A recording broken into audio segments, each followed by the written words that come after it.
Berdirinya kami di sini ingin menjelaskan sedikit materi tentang sistem perkemihan pada manusia. Sebelumnya, perkenalkan nama aku Nagita Bekana Indah Kirana, SP25023, dan rekan saya. Halo teman-teman, perkenalkan nama saya Trista Aiskarsari dari NIM SP25030. Simak video selanjutnya ya, bye-bye.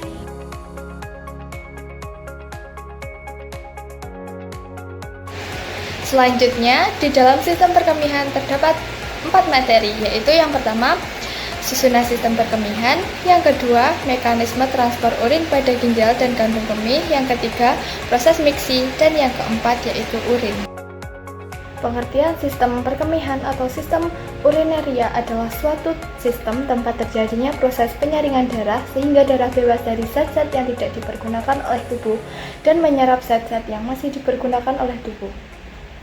Zat-zat yang tidak dipergunakan oleh tubuh larut dalam air dan dikeluarkan berupa urin atau air kemih. Sistem perkemihan atau bisa juga disebut urinary system adalah suatu sistem bekerja sama tubuh yang memiliki tujuan untuk mempertahankan keseimbangan internal atau homeostatis. Fungsi lainnya adalah untuk membuang produk-produk yang tidak dibutuhkan oleh tubuh. Sistem perkemihan manusia. Sistem perkemihan manusia melibatkan organ seperti ginjal, ureter, kandung kemih, dan uretra, beserta komponen-komponen pendukung lainnya yaitu sistem peredaran darah dan sistem persyarafan. Gambarnya seperti ini. Organ yang pertama yaitu ginjal. Ginjal merupakan organ penting dalam mempertahankan homeostatis cairan tubuh untuk secara fisiologi. Beberapa fungsi ginjal untuk mempertahankan homeostatis dengan pengatur volume cairan, keseimbangan osmotik, asam basa, ekresi sisa metabolisme, dan pengaturan hormonal dan metabolisme. Di bagian yang kedua, ginjal terletak di bagian belakang abdomen atas, di belakang peritoneum, di depan 2 kosta terakhir dan 3 otot-otot besar transversus abdominalis, quadratus lumborum, dan psoas major. Ginjal dipertahankan dalam posisi tersebut oleh bantalan lemak yang tebal. Di sebelah posterior dilindungi oleh kasta dan otot-otot yang meliputi kosta, sedangkan di anterior dilindungi oleh bantalan usus yang tebal. Di bagian yang ketiga, ginjal ditutupi oleh kapsul tunika fibrosa yang kuat. Apabila kapsul dibuka, terlihat permukaan ginjal licin dan warna merah tua. Dengan membuat potongan vertikal dari ginjal melalui lanoki laterali ke margo medialis, akan terlihat hilus yang meluas ke ruangan sentral yang disebut sinus realis bagian atas dan pelvis renal. Organ selanjutnya yaitu ureter. Ureter terdiri dari 2 buah tabung atau saluran yang menghubungkan ginjal dengan kandung kemih vesika urinaria. Ureter merupakan lanjutan pelvis renis menuju distal dan bermuara pada vesika urinaria. Panjang ureter 25-30 cm dan diameternya 0,5 cm. Piala ginjal berhubungan dengan ureter menjadi kaku ketika melewati tepi pelvis dan ureter menembus kandung kemih. Poin ketiga, lapisan ureter terdiri dari 1. Dinding luar jaringan ikat, jaringan fibrosa. Yang kedua, lapisan tengah atau otot polos, dan ketiga, lapisan sebelah dalam mukosa. Poin yang keempat, persyarafan ureter oleh pelvis hypogastrius interior T11 sampai L2 melalui neuron-neuron simpatis. Lapisan dinding ureter menimbulkan gerakan-gerakan peristaltik tiap 5 menit sekali yang akan mendorong air kemih masuk ke dalam kandung kemih, vesika urinaria. Poin yang kelima, gerakan peristaltik mendorong urin melalui ureter yang mendeskripsikan oleh ginjal dan disemprotkan dalam bentuk pencernaan melalui osteum uretalis masuk di dalam kandung kemih. Selanjutnya ada kandung kemih. Kalian bisa lihat di sini. Kandung kemih disebut juga bladder atau vesika urinaria.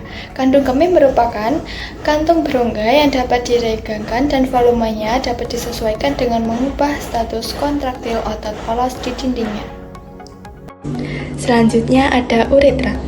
Uretra merupakan saluran keluar dari urin yang diekskresikan oleh tubuh melalui ginjal, ureter, dan vesika urinaria. Uretra adalah saluran sempit yang berpangkal pada kandung kemih yang berfungsi menyalurkan air kemih keluar. Pada laki-laki, uretra berjalan berkelok-kelok melalui tengah-tengah prostat, kemudian menembus lapisan fibrosa yang menembus tulang pubis ke bagian penis, panjangnya kurang lebih 20 cm. Uretra pada laki-laki terdiri dari uretra postaria, uretra membranosa, dan uretra cavernosa.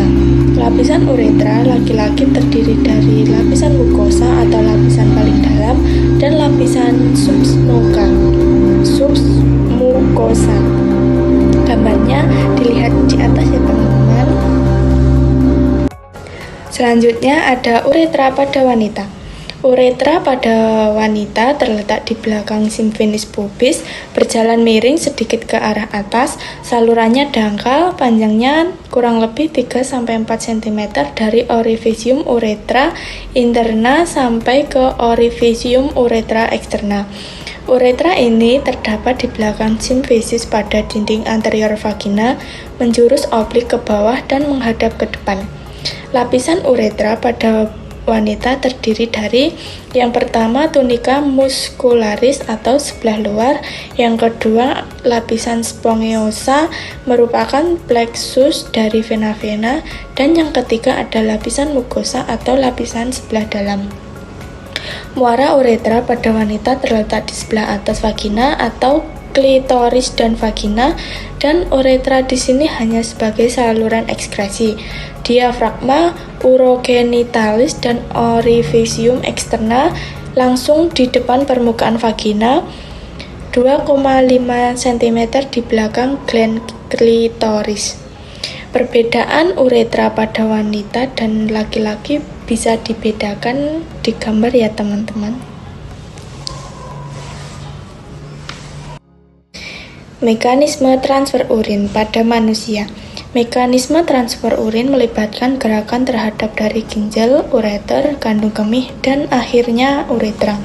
Urin dipompa dari ginjal melalui ureter oleh gelombang peristaltik masuk ke kandung kemih untuk disimpan, dan dikeluarkan melalui uretra saat kandung kemih berkontraksi dan otot sfinkter mengendur. Proses miksi. Proses miksi adalah proses pengosongan kandung kemih yang melibatkan dua fase, yaitu penyimpanan dan pengosongan. Ketika kandung kemih terisi, saraf akan mengirim sinyal ke otak yang kemudian merespon dan mengirimkan sinyal kembali. Otak memicu kontraksi otot detrusor kandung kemih dan relaksasi otot sfinkter sehingga urin dapat mengalir keluar melalui uretra. Gambarnya seperti di samping ya teman-teman. Urin. Proses urin terjadi melalui 3 tahapan utama di ginjal: filtrasi atau penyaringan darah untuk memisahkan zat sisa, reabsorpsi atau penyerapan kembali zat yang masih dibutuhkan tubuh, dan augmentasi atau sekresi, pengeluaran zat sisa yang tidak dibutuhkan ke dalam urin. Setelah ketiga tahap ini selesai, urin akan mengalir ke kandung kemih melalui ureter untuk disimpan sebelum akhirnya dikeluarkan dari tubuh melalui uretra. Sekian video pembelajaran dari kami dengan materi sistem perkemihan manusia. Jika ada kurang lebihnya kami mohon maaf. Sekian, terima kasih.